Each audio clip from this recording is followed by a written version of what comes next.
top secret, undisclosed location. It's where this show was originally intended to emanate.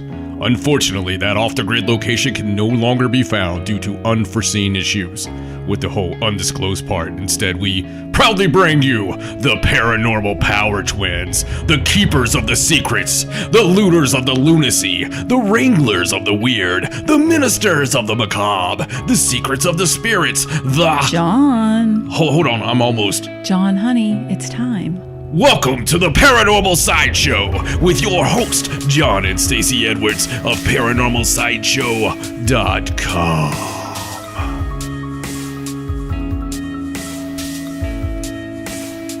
Hello and welcome to the Paranormal Sideshow. I'm your host, John Edwards, and joined as always by my lovely wife, Stacey. Hello. And we have a fantastic show for you guys today. Super fantastic. We are going to be bringing you some of the greatest paranormal news ever to be newsed.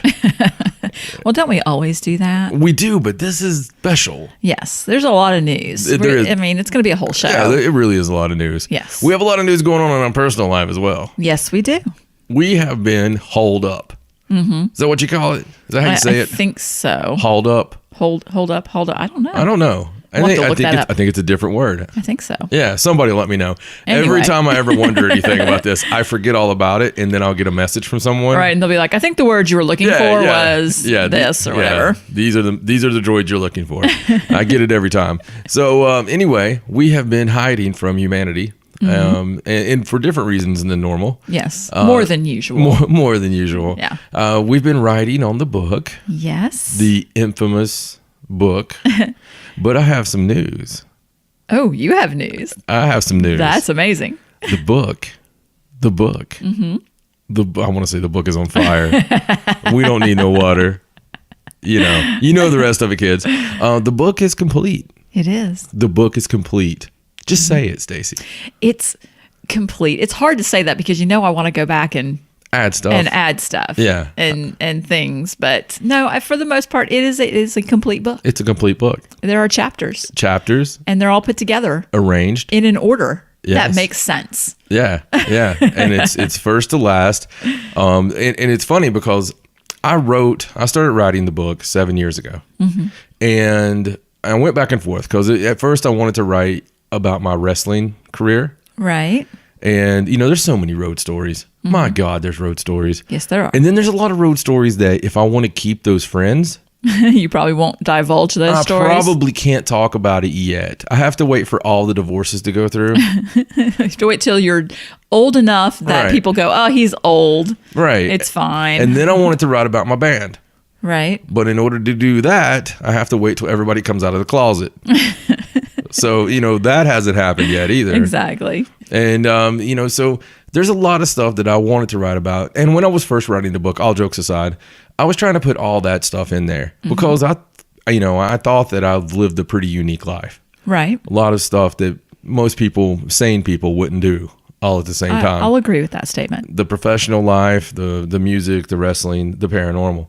So, we came to this conclusion, and it was me that came to a conclusion. Mm-hmm. There's some other things going on in our lives right now that are pretty big and pretty spectacular. Mm-hmm. And I will say that again, and I'm going to change the tone of my voice. So if somebody wasn't paying attention while they're jogging, all of a sudden they're like, oh crap, he changed he's using his serious voice. He changed his voice tone. There's some big things going on, and we're pretty excited about it. So, you can draw your conclusions there. But I will say this much. The book is complete. So we have some people working with us to make sure this book sees the light of day. Mm-hmm. And if we it still needs some people to look at it. Oh yeah. I mean, we've done our main part. Yeah, we've done our part. Yes. Now it's up to the other people to tell us how terrible it is and make us rewrite and all that good stuff. Yes. But what we did, we just did what came natural. I don't do anything well without Stacey. And every time that I bring Stacey into it, it's better. It's just better. So, I wanted to make sure that the biggest part of my life was also part of this book because I started it out just writing it on my own. And so when I put my lovely wife into it, what happened was magic. and we locked ourselves in these rooms, and we kept working and working and working. And we got a collection of stories from throughout the past 20 years of, since the event happened in 1997 with us seeing a Beelzebub run across our living room. Exactly. We started with that, and we went through the stories, the weird stories, the crazy stories, the possessed houses, the possessed people, the weird UFO encounters, the strange friends. Bunch of weird stuff that's happened to us. Yeah, absolutely. All the weird stuff that's happened in a collection of stories. Some are humorous, some are serious, some are seriously humorous.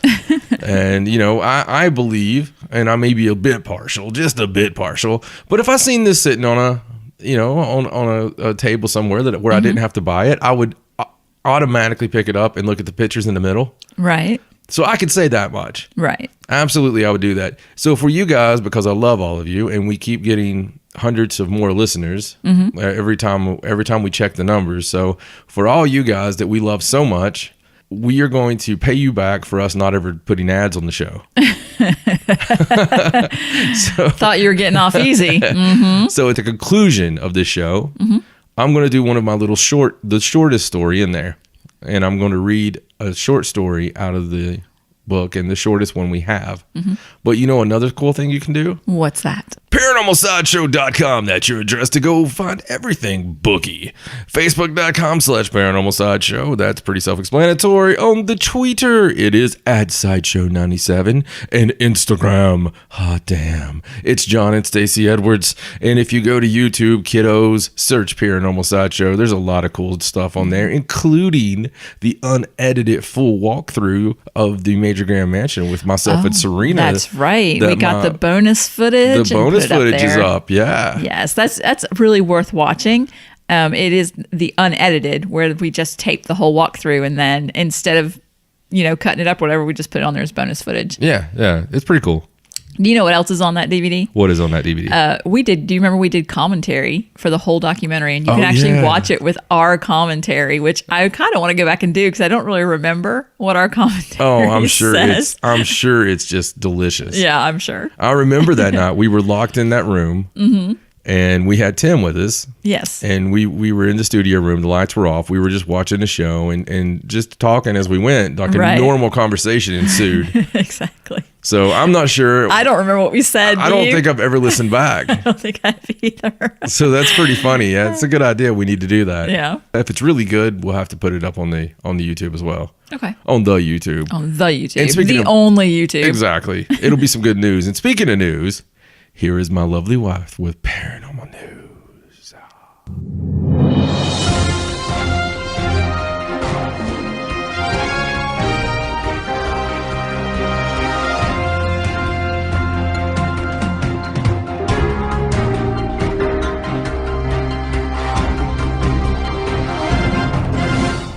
Okay, so let's get into the news. Let's. All right, so the first story is about the giant statue that they found in Cairo in the neighborhood. A team of Egyptian and German archaeologists, they uncovered what they think is a 26-foot tall statue of Pharaoh Ramses II. Right. And they're claiming that it's one of the most important discoveries ever. Yeah. I mean, it's a real big deal. I don't feel good about it. You don't feel good about finding the statue? No. Well, here's the thing. They're not even actually 100% sure that it's Ramses. The statue's actually in pieces. Right. And they're uncovering the pieces. It says they found the bust and the lower right part of the head, and they found the crown and the right ear and a fragment of the right eye. So they're extracting all of these different pieces. They're going to restore them, and they're going to, try and piece it back together. And if it does turn out that is Ramses II, right, then eventually they're going to move it to the Grand Egyptian Museum, which is a new museum that's set to open in Giza in 2018. Well, I mean, it's a gigantic find, and it's crazy that it was in plain sight, basically. Yeah, well, they said it was in groundwater. Yeah, and the articles call the place that was found a slum, so it was just like a random neighborhood. Right. I suppose I've never been to Cairo, so I don't know. I highly doubt there's any random neighborhood out there. I mean, as far as what's underneath the ground, Right. So many secrets left. Oh, yeah. I just can't believe it's 26 feet tall. I mean, that's a huge statue. I wish they'd accidentally find all the books from the Library of Alexandria. The scrolls. Yeah. Somebody has those. I don't feel good about the statue. I felt weird ever since they found it. Have you? Timing wise, I don't know. I can't explain why. I've just had a really bad feeling about it. Well, they found it near the ruins of Ramses II's temple. And that area used to be the ancient city of Heliopolis. So that's another reason why it's so important. Right. And they can't, why they want to work on we'll see what happens. It. I'm just, putting it out there and you're just going to go ahead and be on the record that you don't like this. Exactly. You think it's one of those things that once they put it back together, it's going to be like awaken the curse or something? A bunch of scarabs flying through the air. And, yeah. When it comes to Egyptian things, you always have to worry about that. You do. That's like a constant thing. I mean, the Egyptians, like, they woke up, ate, took a crap, cursed a few things. I mean, well, mostly they didn't just curse things. It's if you mess with it, you get cursed. No, I mean, I get it. They weren't mean about it, but we don't do that. No. I don't just walk around the house and randomly curse the rocking chair. But if somebody broke in our house and stole our rocking chair, would I want it to be cursed? Yeah. I don't know, Stacey. Obviously, you would. I like that rocking chair. Yeah. Creepy witch. Well, anyway, let's move on to this other story. And this story is kind of cool. I like this. It's about crop circles. Oh, boy. And I know you love stuff about crop circles. Absolutely. Now, it's not about a particular crop circle. It is about a doctor. His name's Dr. Horace Drew. I was hoping you were going to say Dr. Crop Circle. And he claims that the crop circles. Crop circles. Oh. It's like a tongue twister. He says they're real and that they contain hidden messages and that he is one of the few people that can actually decode them. Well, good. Good. I can't wait to see his work. I wonder what they say. Yeah, I'm going to tell you. Okay. He did a lecture at the UFO and Paranormal Research Society of Australia. Had a seminar. Yes, okay. In Sydney. And very prestigious he was university. doing a lecture and he was talking about crop circles. Mm-hmm. And he's actually studied them and you'll find this interesting. The reason he find it interesting. The reason he got into it is because he saw a UFO when he was 10. Oh. And the event of him seeing that when he was a child had such an impression on him that that's just what he studied now. Right. So he decided to read crop circles. Yes. That's cool. I mean, you can see the connection there, right? Yeah. So according to him, the crop circles all have a code, a hidden message that can be decoded. And he claims that it's either aliens doing it or human time travelers from the future. Right. That make them. Of course. Because he claims that maybe it's messages to eat to other time travelers. Yes, exactly. They're not meant for us. They're like markers or messages for other time travelers. Those are his theories. It's a great theory. It is a great theory. So he's decoded a few of them, and he said that some of the messages say things like believe or much pain but still time. Let's see. Another one he said was beware the bearers of false gifts and their broken promises. Really? Although I think that's common knowledge, isn't it? That's an interesting one. Oh, bearers. Bearers. Okay. What did you think I said? Entirely different picture there. I thought we were supposed to beware the bears with false gifts and their broken promises. I hate it when bears break promises, don't you? I just pictured a bunch. Horrible. Yeah. There's one, he said he decoded one that said we oppose deception. And then there's also one that said conduit closing. Which is an interesting one. But apparently only a handful of scientists around the world are able to do this. Apparently, you're right. Yes. That's what he says. And that and all the other ones have been locked away. The crop circles supposedly have used some kind of binary code that's a little more advanced than what we normally use. Yeah. And he happens to know it, though. Yes. Well, he's studied it for years. No, that's great. This is what he's claiming. Oh, no, I've got you. So, like I said, he talked about his theories, and his one theory was that that aliens are just trying to introduce themselves to us peacefully. by giving us simple messages that hopefully we can eventually decode. And then his other theory is that, of course, it's the time travelers from the future that go back in time to when we are and then just leave directional markers and messages for other time travelers, kind of showing where to go. I wonder how the farmers feel. I don't know. I mean, they're like, hey, appreciate your message. I really do. The backbreaking work that I did for 6 months, don't worry about it. It's not a big deal. I understand that this was the only place that you guys could really do a good message. Right. I mean, how stupid would it have been for you guys to write this on a side of a cliff face with futuristic spray paint? Well, I mean, I guess they wanted something you could see from the air. I mean, I don't know. No, I completely understand it. It doesn't seem like, it seems like they'd be gone. So it'd be, it seems, they have to be very precise. It seems like they might have some kind of microchip that they could put in a special location that all the other ones knew about. I don't know. But call me wacky. Yeah. Well, that seems like it makes too much sense. Yeah. It can't make that much sense, or it doesn't work. Let's just stick with the crop circles. Look, as I said before, I'm not closing the book on crop circles. They're weird. Right. They are weird. There's ones that's been created that you can't figure it out. Right. Not enough time passed for it to be done, and they were performed so precisely. I get it. It's a mystery. It really is. But there's nothing saying that mystery is not something that is from this earth, that is also elemental or something in nature. Right. I agree. Doing this because it is kind of associated with nature. And crop circles themselves go back a really long way. So if I had to give a theory on it, that would be it. I would think that it was something maybe in another dimension, right? Half a step off from ours. Right. And they're still able to manipulate the things like the crops, right, and the ground and the water and the wind and things like that. So I don't know. My theory sounds just as crazy as everybody else's. Well, I will say that this Dr. Horstrew, he's not just like some random guy that says he's a doctor. Right, he actually has a PhD in chemistry from Caltech, and he worked as a molecular biologist. He's very prestigious. Very cool.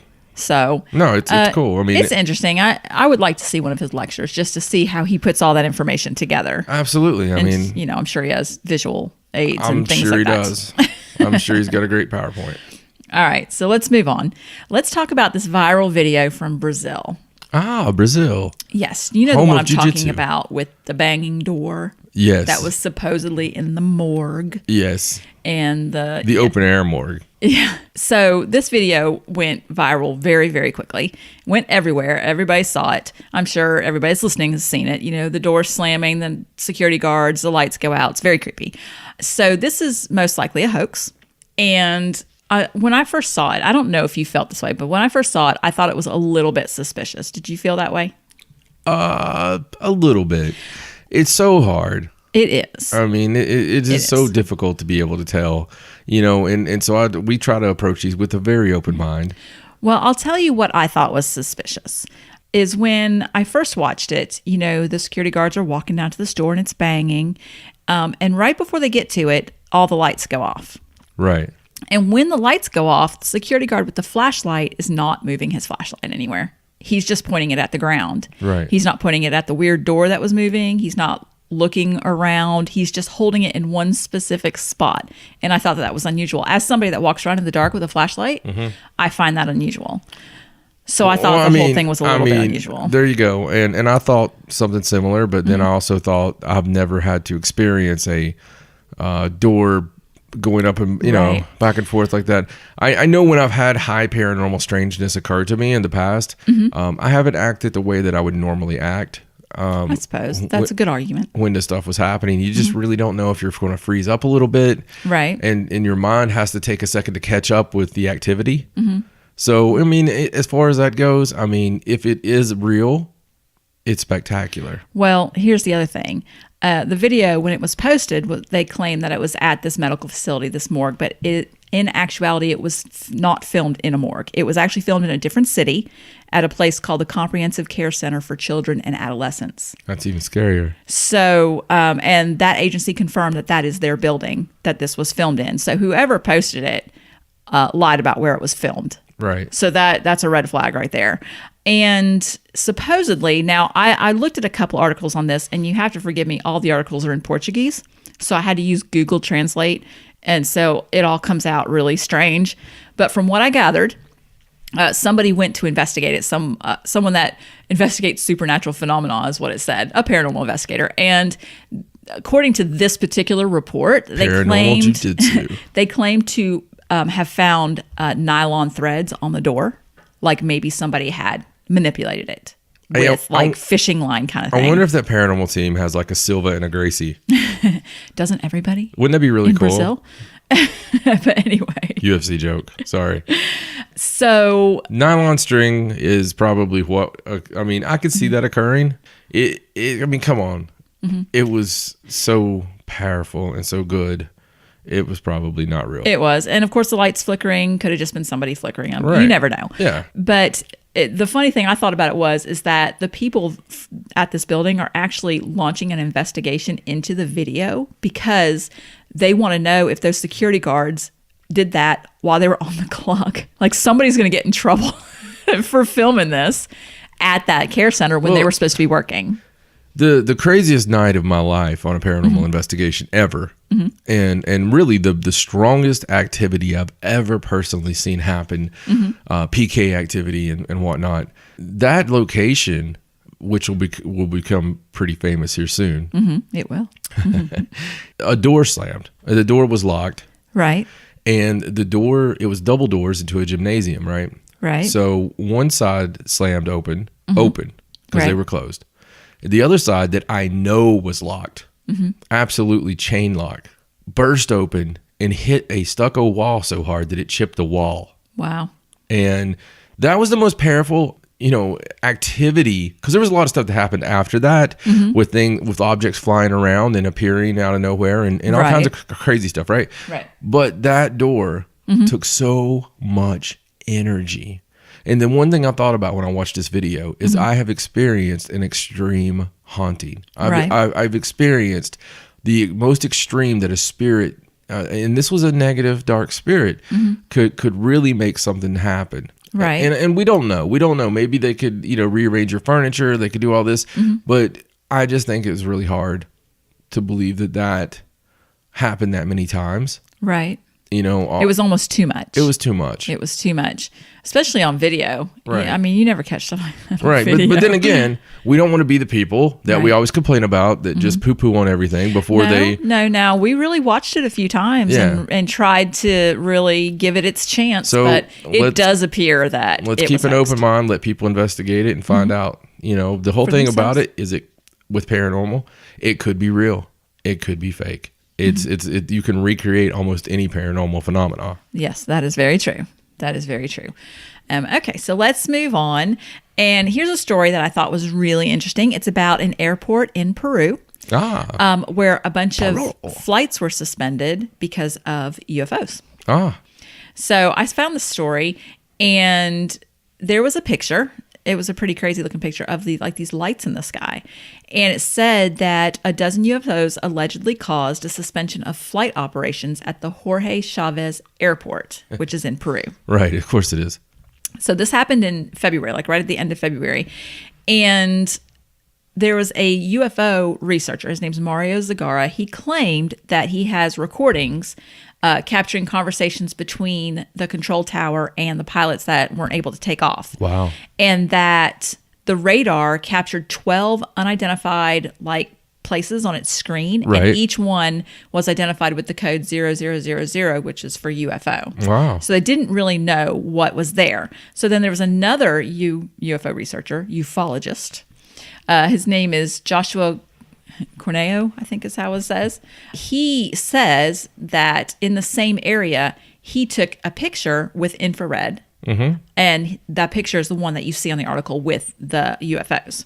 And since it was in the same area about the same time, they're sure that these are the objects that were there that kept them from flying the planes. So there was no other information on this that I could find. What a cool story. But it was a really cool story. And apparently there were some leaked documents that contained information regarding another incident on February 7th, which was earlier than this incident, yes, that temporarily shut down the airport also, and it was some kind of UFO thing. I'm not saying that it was an actual alien, but just something they didn't know what it was. And they kind of harkens us back to the Chinese thing. Right. You remember a few years ago that Chinese airport got shut down several times. Right. And you couldn't get any information on it hardly. Oh, yeah, no. And this, I know one of these ufologists, he actually claimed that you couldn't see them very easily with the naked eye. That's why he had to use the infrared to take the picture. So do we know if they were showing up on radar? I think, obviously, it said the control tower had some kind of blips on their screen, but they didn't know what they were, and you couldn't really see them with your eyes.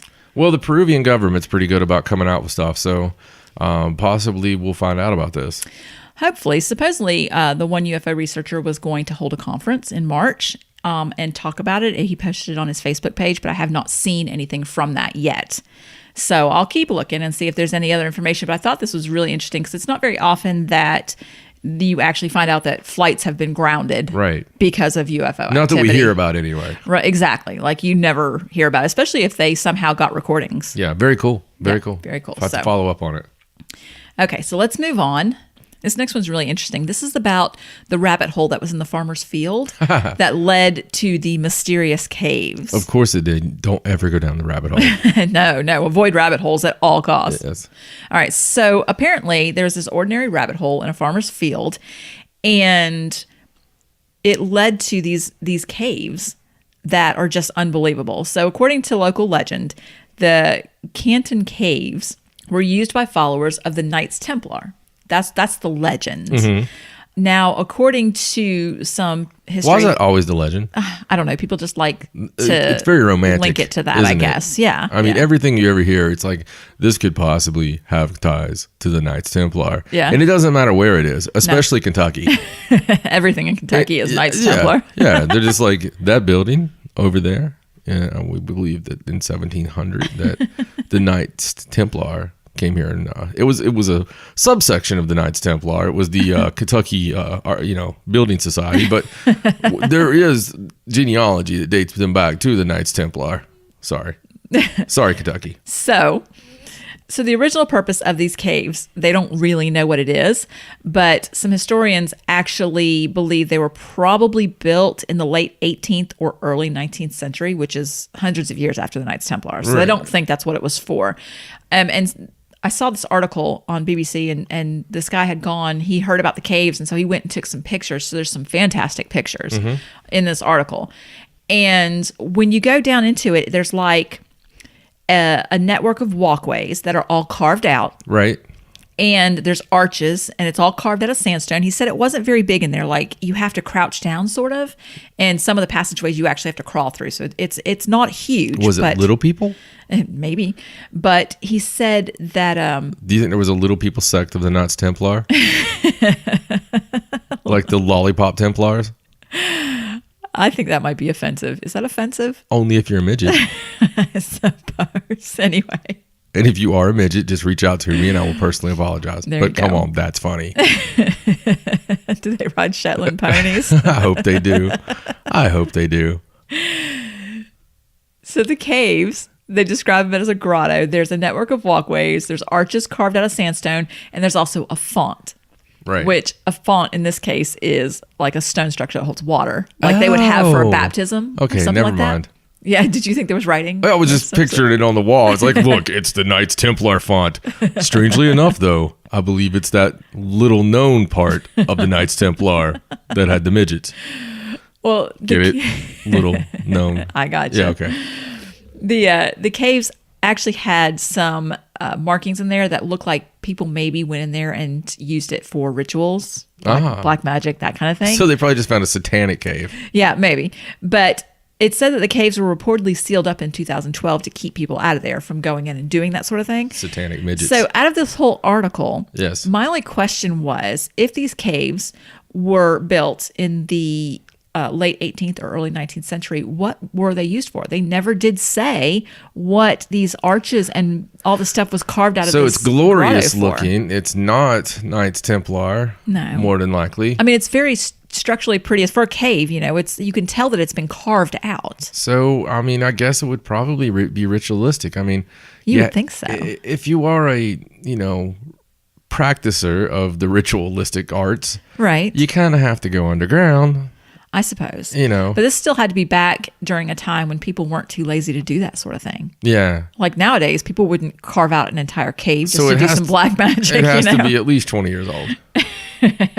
Well, I mean, I think they were right on the dating of it. And apparently it was... They would laser print it now. Exactly.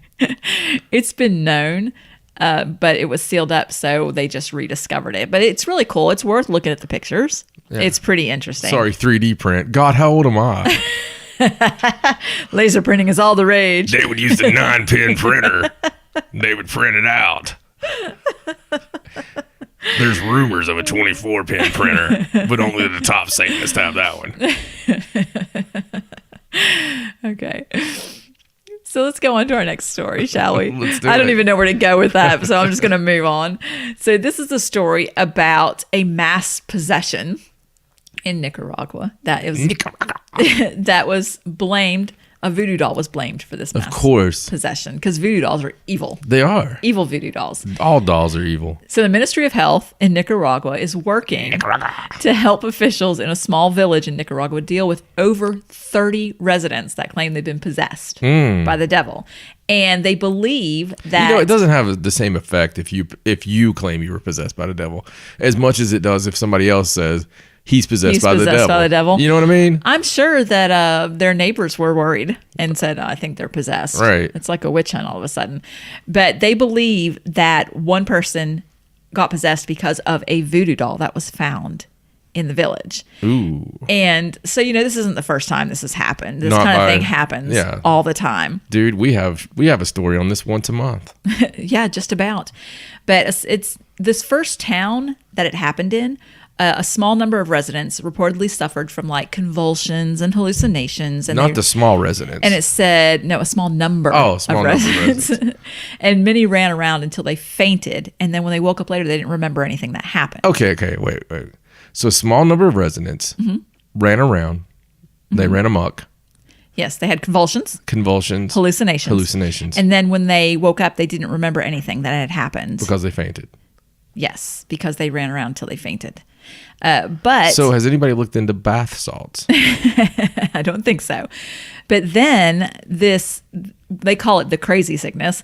It moved on to a different town where there were like 27 cases, like a whole bunch. And the way that it worked its way through this new town is someone would supposedly show signs of like nausea, anxiety, dizziness, irrational anger, periods of running around. They call it rapid frenzy, right? And visions, like hallucinations. So it is bath like salts. Spirits and demons. And then they believed that the demon would move on if that person that was possessed named somebody else. Wow. So the possessed person would just randomly name one of their friends, and then that person would become possessed. Oh, man, that would be awesome. It would be until, you'd really have to know who your friends were, right? I wonder how many times I would get named. All the time. That's the rub right there. Yeah. Because as soon as you give it away, it's going to come back to you. And exactly. That's an interesting story. It is. And supposedly they found a voodoo doll with a black ribbon and a cross marked on its face. So the residents that were not affected burned the voodoo doll. And a traditional healer has been treating the possessed people with potions. It already sounds like a movie script. So here's my theory. It does. The healer was the one who brought the demon. I thought that. I thought that they brought the voodoo doll and so that they could cure everybody. Yeah. Yeah. Boy, how paranoid are we? That's like we both just thought, oh, yeah, it's the healer. Yeah, absolutely. It's always the healer. And, there's always the case that it could be just mass hallucination kind of thing, like where one person's... Jesus Christ, NASA, Stacey. What? No. I'm saying that's an option. It is an option. Yes. I'm not saying that's what it is. Oh, the CIA's got to you already. Well, anyway, they burned the voodoo doll, so hopefully everybody's, going to get better and get rid of it. Yeah. So until the next time something random shows up in the town and everybody freaks out. I mean, if everybody got better after the voodoo doll got burnt, I mean, come on. It sounds like a possession. It does. Or it sounds like they just knew that the voodoo doll was burnt and Yeah, no. Got better. I got you. Got better. It could be either. It could be. Open-minded. Very open. All right, so let's move on. Let's talk about a space story. Let's do it. Okay, so do you remember us talking about those fast radio bursts, the FRBs? I barely remember the first of the show. So you don't remember the Yes, story? of course I remember the fast radio burst. This is one of the biggest things that's happened in the scientific community in years. Yes. Well, a couple of scientists actually have done a study focusing on whether or not those fast radio bursts are actually alien. Right. So what's interesting about this, now they didn't come out and say that the FRBs are aliens. They're not saying it's aliens. No. But it's aliens. But what they're saying is that they didn't think that should be dismissed. Like Right. that theory should not just be pushed to the side because everybody's like, aliens, yeah, duh. Right. So they actually took that theory and tested it and ran with it and tried to see what they could come up with. So the lead author, his name is Mansavi Lingam. He's from Harvard University. He investigated the feasibility of the explanation that it was an artificial origin. Right. And working with him was a scientist named Avi Loeb. He's a theorist from the Harvard Smithsonian Center for Astrophysics. So working with Dr. Frankenstein was Abby Normal. They're really strange names. So what they did was that they calculated that a solar-powered transmitter could beam FRB-like signals across the cosmos. They did calculate that it would take a sunlight collecting area twice the size of Earth to generate the power, but they feel like that is something that's possible for an advanced intelligence. Of course it is. Yes. They said that such a gigantic transmitter is technologically feasible, although we couldn't do it. It is technologically feasible. So then they tried to figure out why an alien civilization would use that. And so what they came up with was that the use of that would be to blast interstellar spacecraft at incredible speeds, sending them across the universe.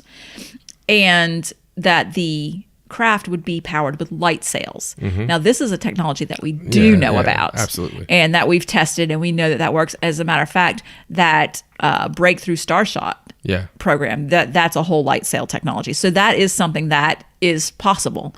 So the only thing I don't like about those crafts is they really look flimsy.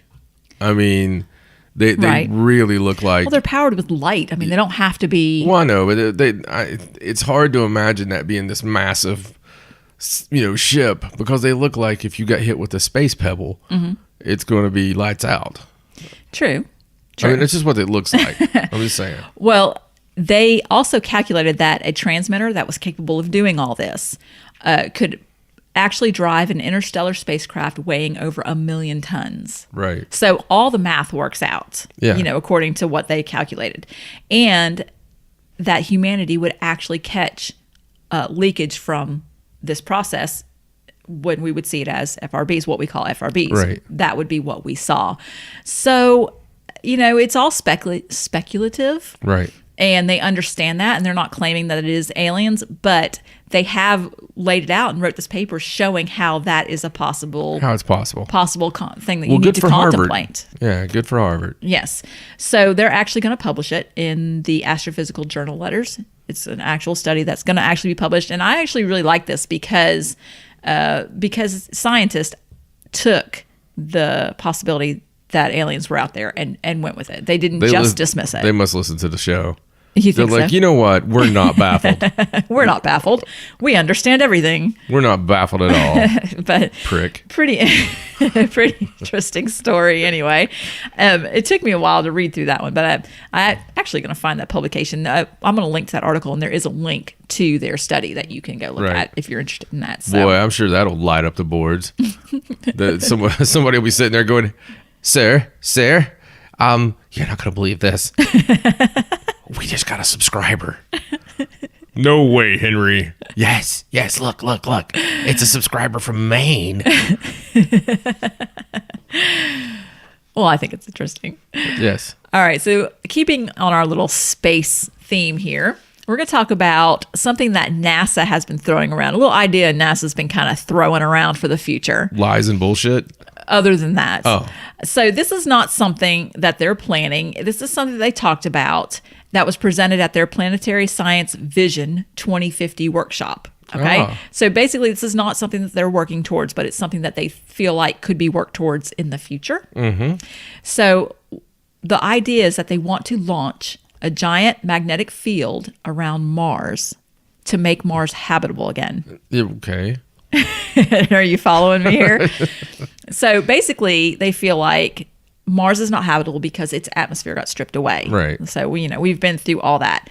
So they feel like if they could launch a giant magnetic shield into space to protect Mars, keep the solar winds off of it, and help it get its atmosphere back, that it would naturally terraform itself into habitable. So would it be given? That's weird. It's a little weird. So the way it works is they launch what they call an artificial magnetosphere into space between Mars and the sun. And hypothetically, it would shield the red planet in the extended magnetotail that trails behind the field. And so it's like a big Death Star. Sort of. I mean, like a big shell, I would think, or a shield. And so then the atmospheric losses would stop and it would regain the pressure, which means the planet would heat up. Yeah. And then it would melt the ice caps. Right. It would make the water run again. Rain, grass. Yeah, and eventually, it would take a long time. They don't know how long. They still have to test, theories on how long that would take. I firmly believe that we'll be back on Mars, terraformed, and we probably came from there anyway. So well, they feel like this is a better option than trying to artificially terraform the. I don't like the idea of staying in the like enclosures, the biodomes and right. stuff. I don't like that. You wouldn't have to. If something like this worked, you wouldn't really have to stay in a dome. Yeah. Because it would be protected. It would be beautiful, because I believe humanity's at a place now where if we got a new planet, that we would be able to treat it with a global consciousness and not different warring factions.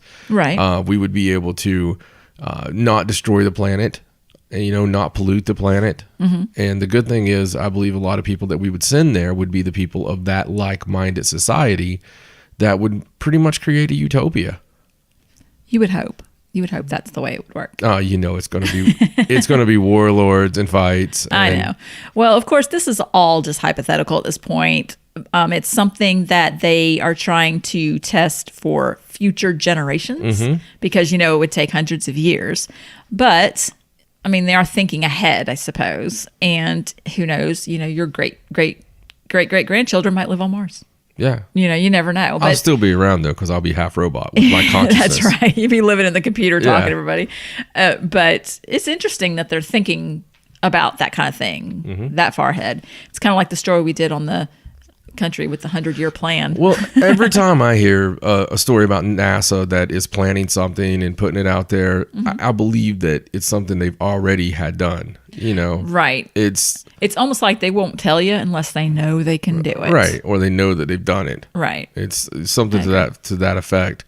I don't know. There's a lot of stuff I don't trust about NASA. Well, the only thing that I would be worried about with that is, how do you know that magnetic thing isn't going to fail? Yeah. And everybody's living on that planet, and all of a sudden, once you're there, I don't think there's any. I'm cool with it because, like I told you before, as long as it creates the Thundar the Barbarian world, I am groovy. You'll be living on the surface of Mars. The magnetic thing will go away. You'll be forced underground, and you'll find all the people that live in the middle of Mars. Yeah, because there's no atmosphere. We told you. They're like, "What are you doing down here?" All right. So let's go on to a feel-good story. Oh, yeah. Okay, so this is the story about the 8-year-old boy who saved his dad. Oh, yes. Great story. Yes. So his name is J.T. Parker, and he was working on a car, a Toyota Prius, with his brother and their dad. And so they were pulling the engine out of the car. Engine? Yeah, out of the Toyota Prius. I hear they have those. Yeah. Yeah. So the dad and the older brother jacked the car up, and the dad climbed under to take the axles off the car. Apparently, they were just stripping that sucker down. Right. And something happened. One of the axles wouldn't really come off. The older son had gone back in the house, so it was just the dad and the 8-year-old boy, and the car fell on him. And so he yelled the dad yelled to his son. He said, "I need you to jack it up quick." Well, the kid weighs 50 pounds. Right. Okay. So he went around and he tried to jack the car up, and he was having trouble. And the dad said that he didn't think he would be able to do it because it took him and his older son both to do it the first time. So then the dad passed out. Right.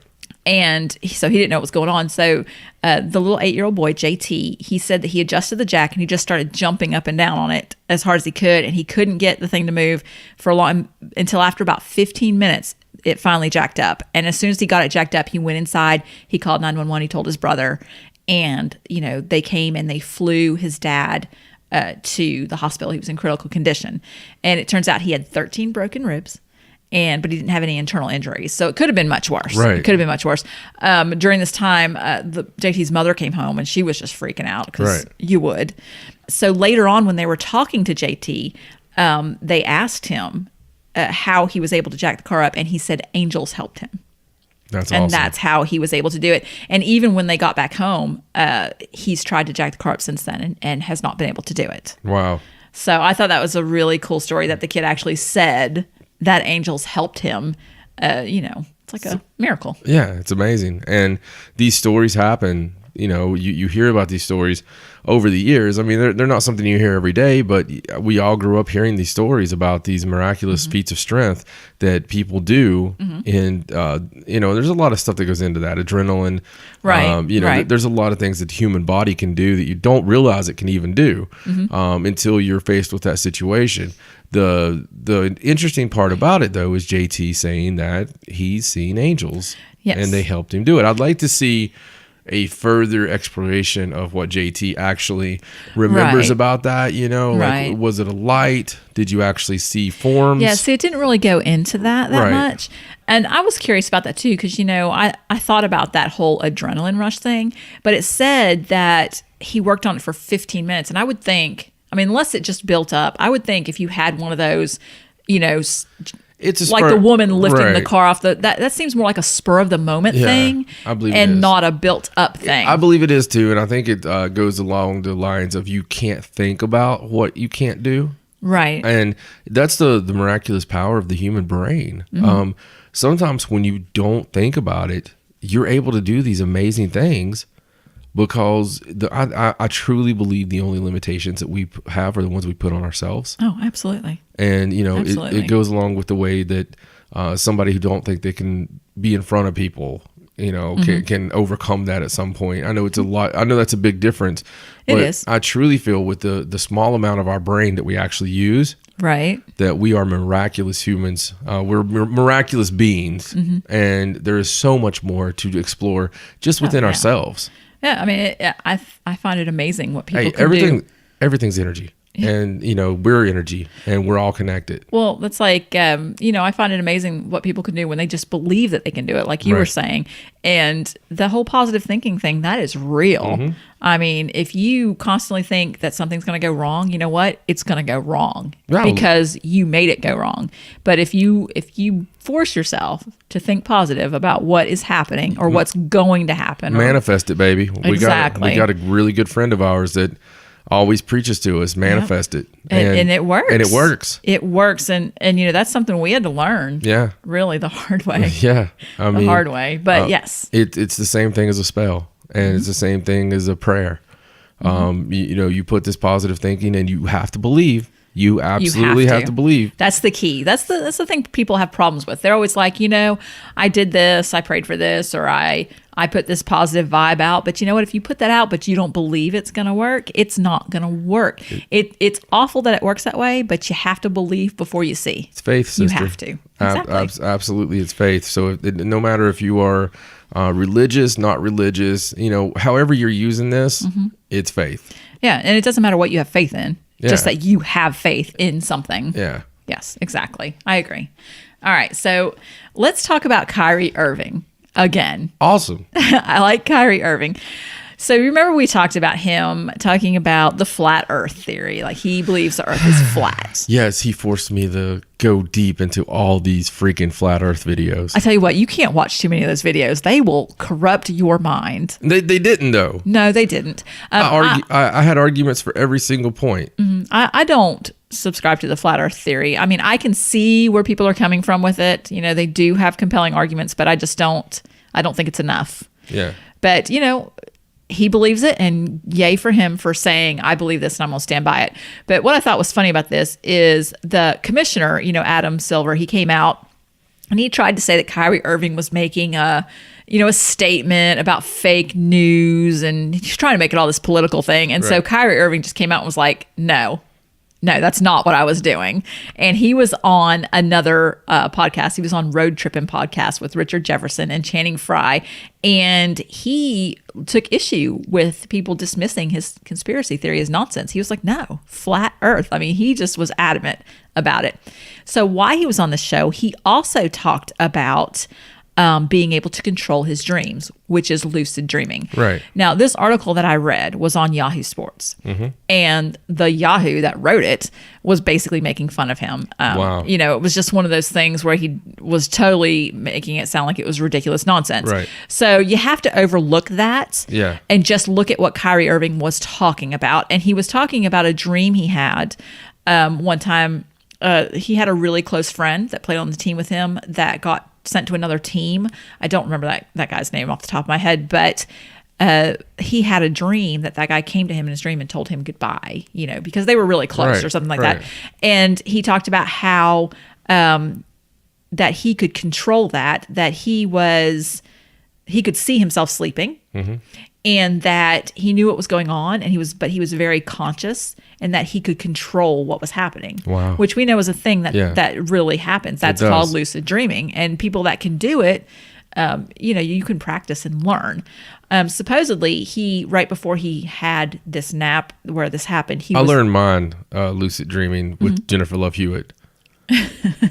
That's how I learned that I had that ability to control my dreams. I see. I don't think I want to know about that. No, I mean, she was being the ghost whisperer. All right. Okay. What were you thinking? I don't know, but I just know, you know, you, Jennifer Love Hewitt. Yeah. You know what I was thinking. So apparently he listens to a lot of people talk about opening your mind and that sort of thing. So he studies it.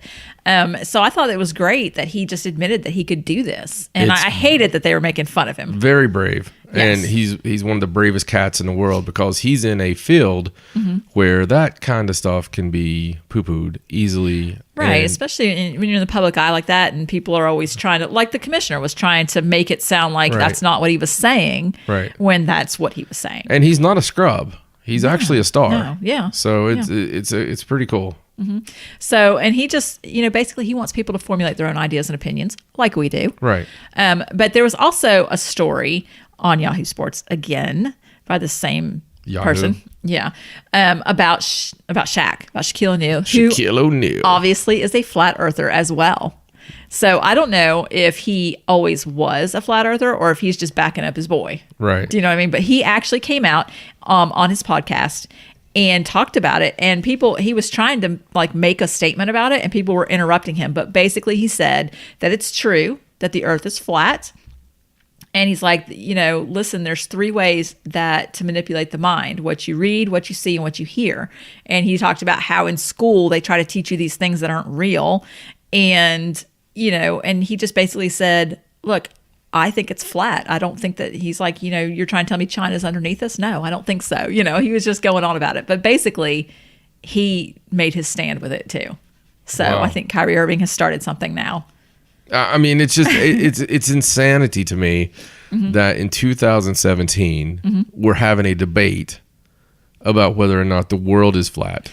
I know. It's weird, isn't it? Out of all things, like, Hollow Earth, I can kind of dig that because we've never been there. Right. Okay. We've only went down so far, and that's as far as we can go. So I mean, there's parts of that we don't know. Right. All right. There's aliens, you know, which I absolutely believe, and spirits, seen them for myself. Right. You know, so there's a lot of things. Little people, I absolutely believe it. Right. But flat Earth, to me at least, right, has been disproven from visual evidence. Right. Well, see, the thing about that is nowadays we know that visual evidence can be manipulated. See, years ago, people didn't think that could happen. But it's not just NASA going into space. No, I know. It's China. It's Russia. It's a live cam. Do you think they're going to fake? Here's my thing. Do you think that they're going to be able to fake a 24-hour live feed?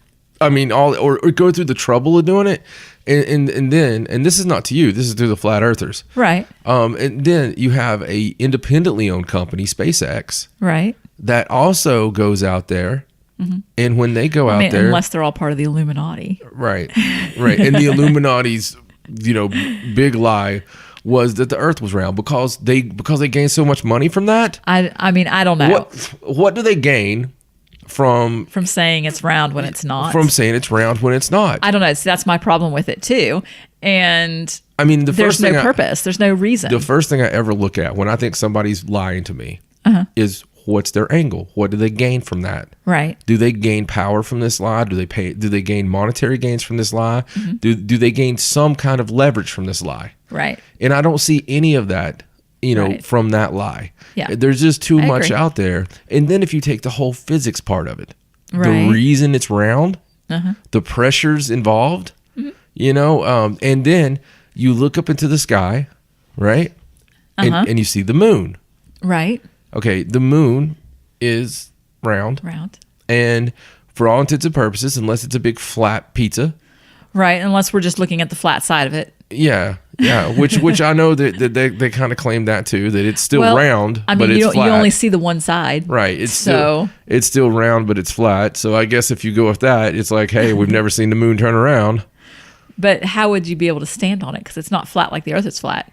Yeah. Do you know what I mean? Yeah. So I don't know. I don't know how they get their theories. I don't agree with it, but I just think it's cool that those guys. I do applaud them. Yes, that they stand up for what they believe, right. even if we don't think it's right. I have right. to say this much, okay? There is no way anyone will ever convince me that the Earth is flat. It's just not going to happen. No, probably not me either.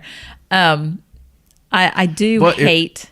Go ahead. Oh, I do hate the way that the article treated it, though. Treated the subject. Yeah. With just absolute mockery. It was terrible. It was terrible. And that goes back to what Kyrie said, or maybe it was Shaq that said it. I don't remember which one said, you have 3 ways of learning. Shaq, right? Yeah, that was Shaq. But yeah. It goes back to that, and we've talked about this. They do lie to you in school. They do. They absolutely lie to you. They do. The history is not the way it's written in the books. The whole history is written by the victors. That is very true. And the victors are the people with all the money that do control you, and you are sheep, and we're sheep. We try not to be sheep, but we're still sheep. I'm still sitting here looking at an iPhone. Right. We still carry a tracking device around with us everywhere we go. We still hear leaks happen that talks about our smart TVs looking at us. But you know what? I just got done watching a movie on my smart TV. I didn't throw it out and burn it in the middle of the street. Right. So the more these stories come out of, Edward Snowden's and all these, and the more that we find out we are really being controlled, it really is 1984. All this stuff really is happening. Right. And we don't do anything about it.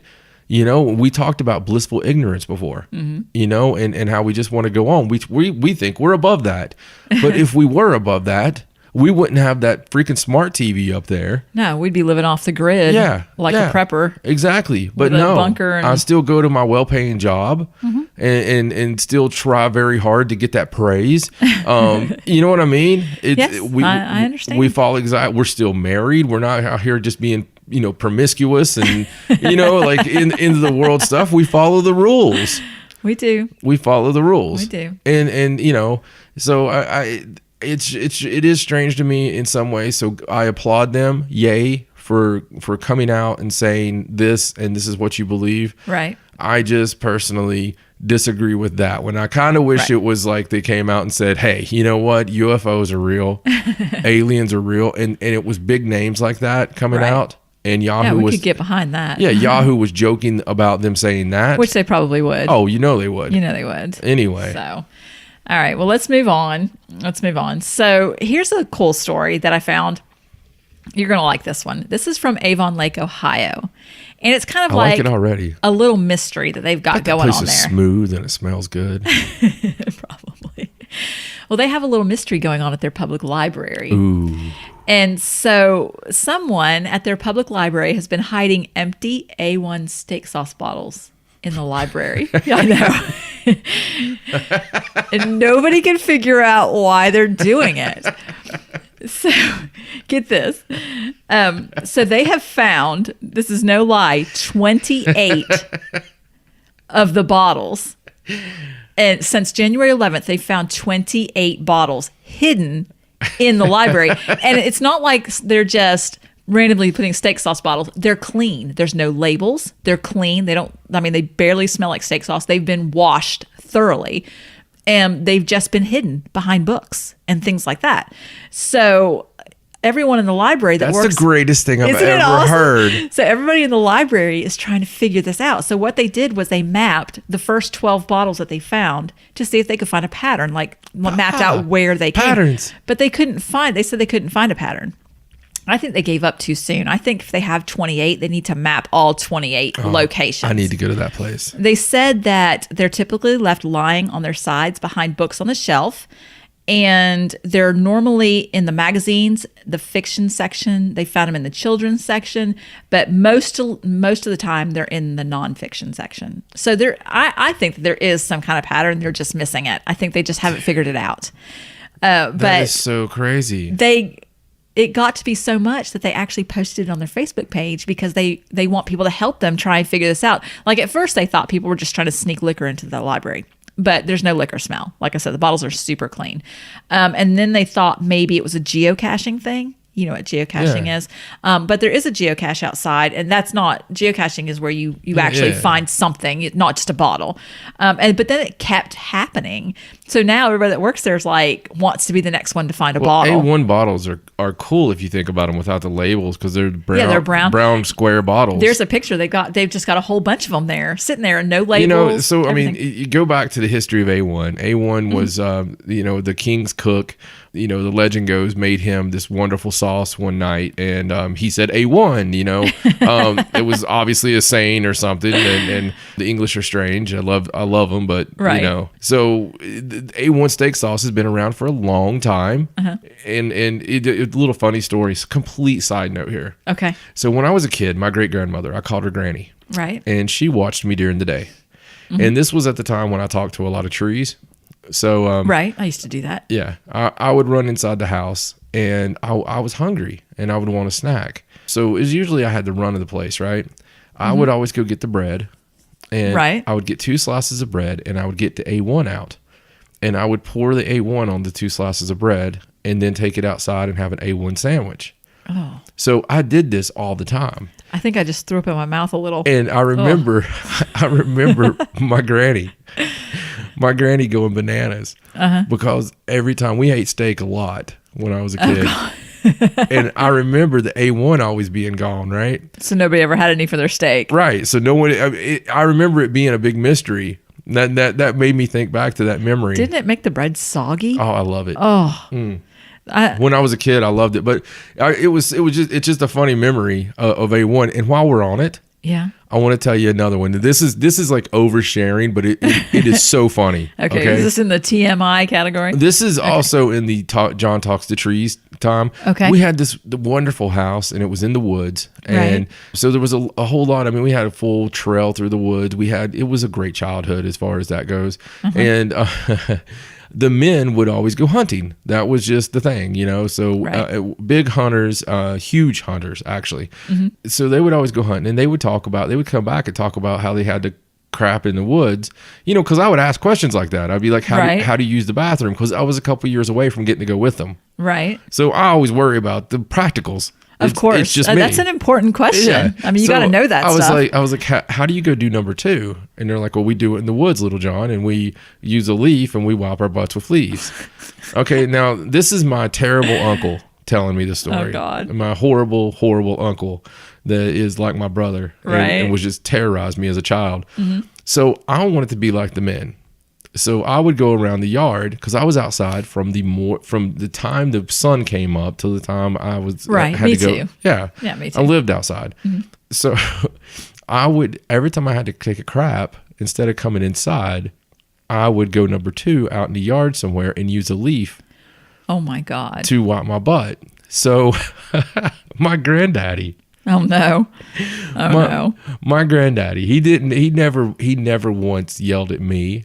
Okay, but he got really upset, and he told him, he said, I guess he knew. I don't know how he knew. Maybe somebody seen me. Right. But there was tell little John to quit crapping in the yard. I'm sure he just probably saw you do it. You probably thought you were hidden. You know how you are when you're a little kid. You think you're hiding and you're not. Oh, it's 2 really good stories. That's hilarious. Rest in peace to both my granny and my granddaddy there. But yeah, that was some. And see, the A1 triggered this story of weirdness. So I was meant to take this story. Yes. Well, I'm going to go back and follow up with this and see if they ever figure it out because I'm really interested. I might actually just call the library and ask them. Oh, yeah. Yeah, you have to. Yeah. So. We will take a road trip. To Ohio. Yeah, I've got 4 weeks of vacation. There you go. Let's take a road trip and go to that library, and just we'll document the whole thing for the show. There you Put go. it up on YouTube. There you go. I am totally serious. I know you are. Hey, it'd be fun. I don't care to go to So Ohio. here's what we're gonna do. If they don't give us permission to come in and do a quick investigation, we'll just get a bunch of A1 bottles and we'll smuggle them in there and put them everywhere. Yeah, it would throw it off though. Throw the mystery off. No, let's do something cool like put something down in the bottles. Little notes that say you should have let us investigate. Like little old scrolls or something. Oh God, how funny! Yeah, the only people that'll know is the listeners. Yeah, we kind of just gave ourselves away right there, didn't we? Well, yeah, it's okay. I just talked about crapping in the yard and wiping my butt with a leaf, so people probably turn the show off, so they won't know. They're like, "Oh, he's talking about pooping in the yard." People turned this show off a long time ago. All right. Well, I have one more story. They're going to miss this great story if they turned it off. All right. So this is about the president of Brazil. Back on Brazil. We're back on Brasilia. Okay. So Brazil's president, it looks like it says Michael Temer, but I'm pretty sure it's something like Michelle or something. Just say Anderson Silva. Yeah. He lived in the mansion, the Alvorada Palace, because he's the president. Oh. I thought I was supposed to know what the mansion was. No. But this past week, he surprised everybody by saying that he was moving out of the palace because it's haunted with ghosts. Awesome. And so Brazilian Jiu-Jitsu ghost. There's a picture of him and his wife, who was a former beauty queen, who's like 30 years old, and he's like 70, because that's the way presidents roll, I guess. They moved out of the mansion. The way we would all roll if we had money. Well, the funny thing is they moved into the Jabiru Palace nearby, which is the vice president's house. So the vice president has to move out, so they can live there. President sounds like me. But he just said, he's like, I felt something strange there. I wasn't able to sleep even from the very first night.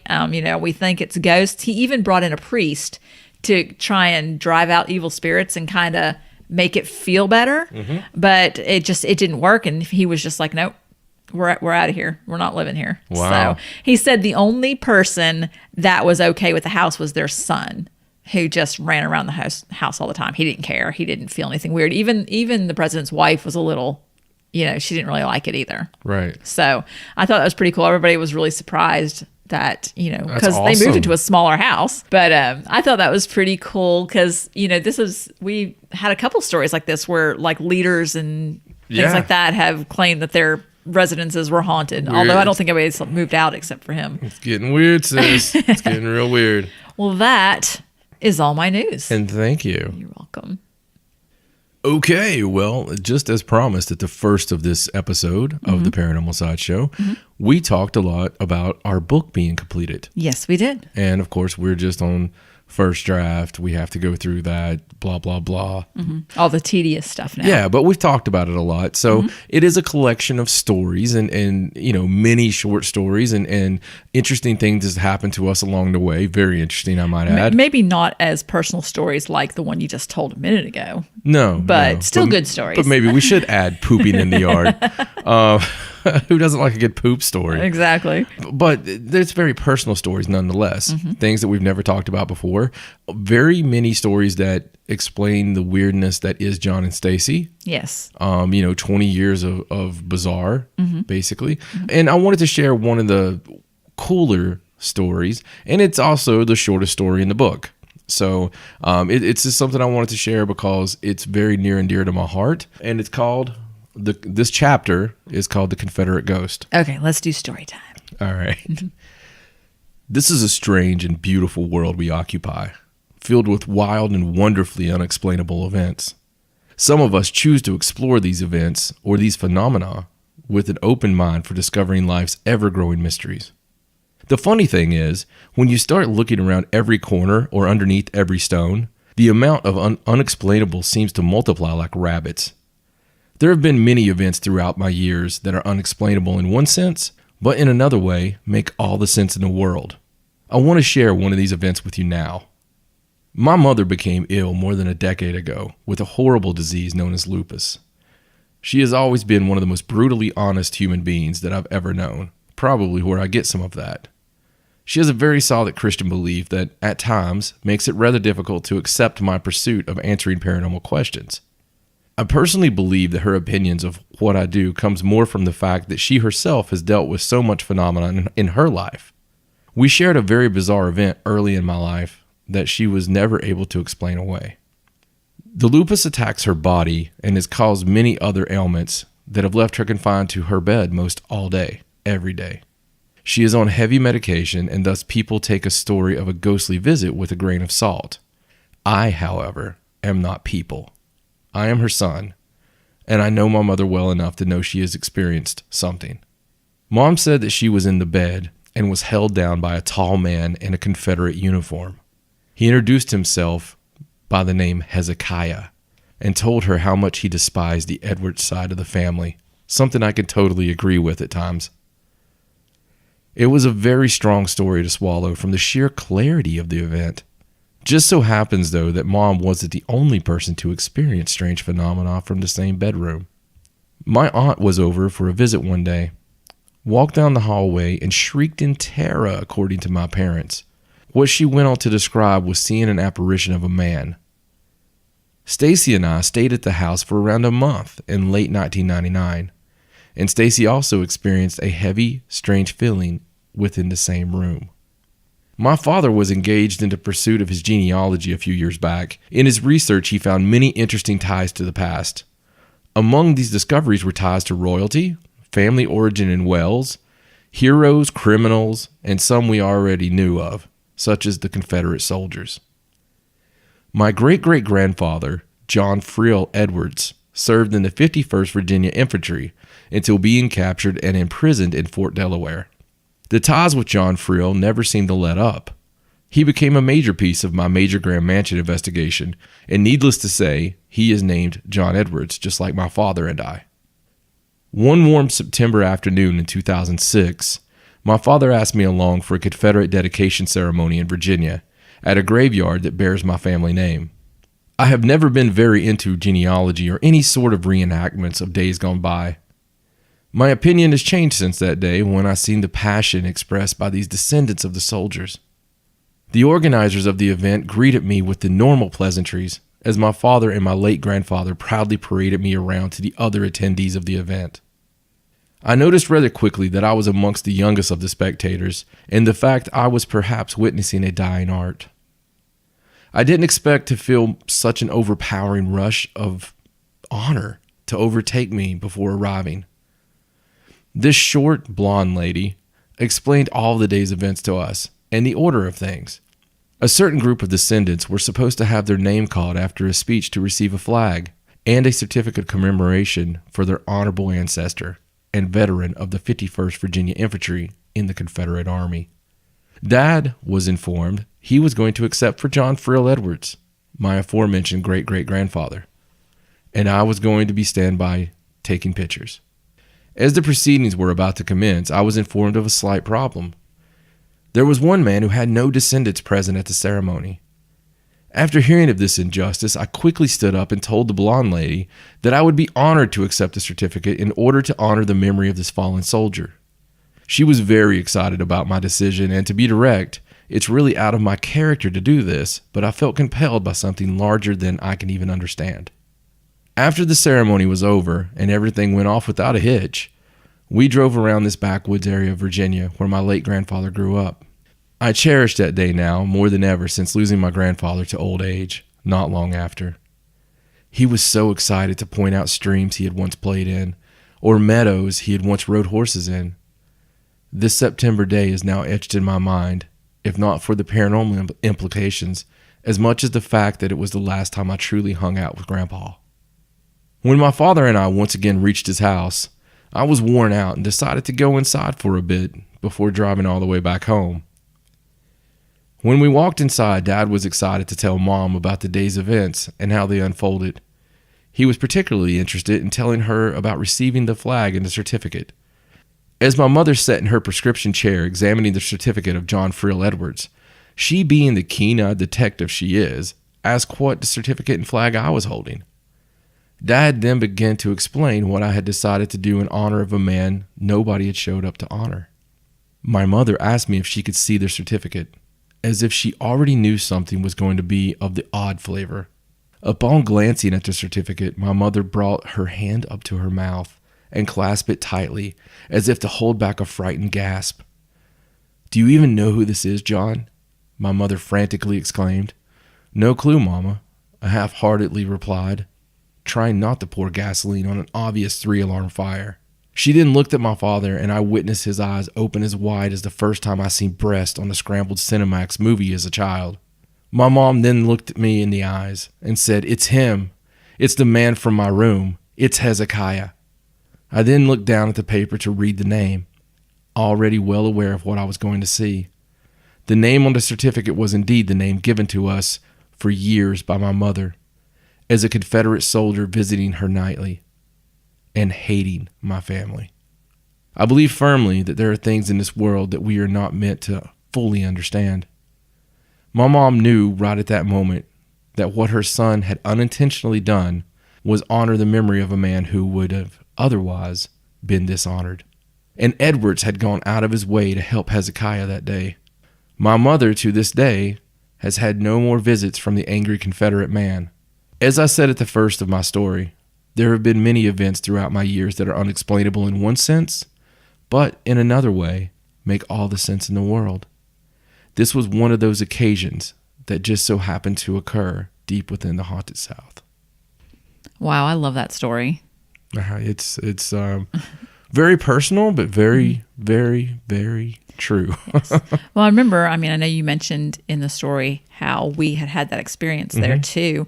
And, that is the only time I ever remember wanting to sleep with the lights on. Yeah. Because that room bothered me so bad. I normally can't sleep with bright light. Yeah. And I wouldn't let you turn it off. I was like, no. No, I remember. We're sleeping with the light on. It was very strange. We had just came out of living in Charlotte. Mm-hmm. And in Charlotte, we lived in a very haunted house. Yeah, and I didn't care about having the lights off there.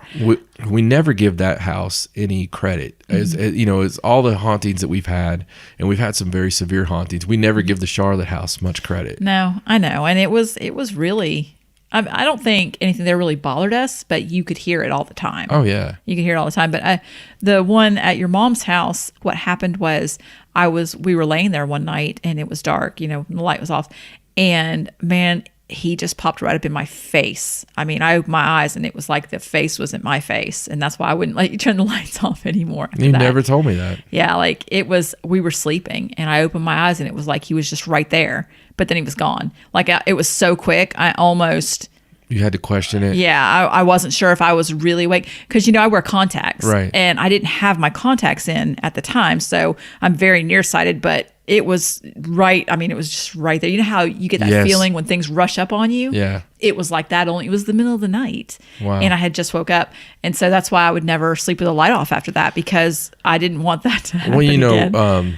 My aunt who was in the house, she's not big on that either. It's not like she's a paranormal person. No, exactly. She saw something there, and I believe somebody else did as well. along the way. And, you know, it terrorized my mom for a very long time. So it's just so weird, the synchronicity involved with that story. I agree. When it happened, you know, it's not my nature to do that. It's really not. You know, it's not really in your nature to even go to something like that. No, I think you just went for your grandfather. I felt like I needed to, and of course we now know that you did need to. It's a good thing that I did.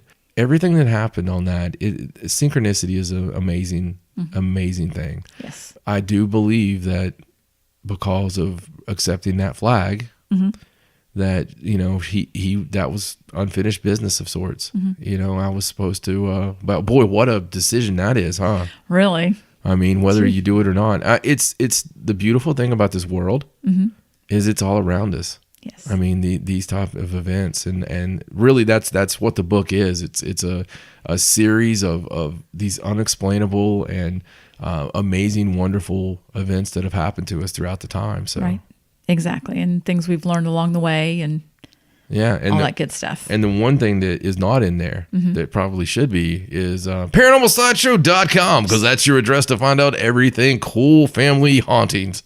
Facebook.com/paranormalsideshow. On the Twitter, it's at Sideshow97.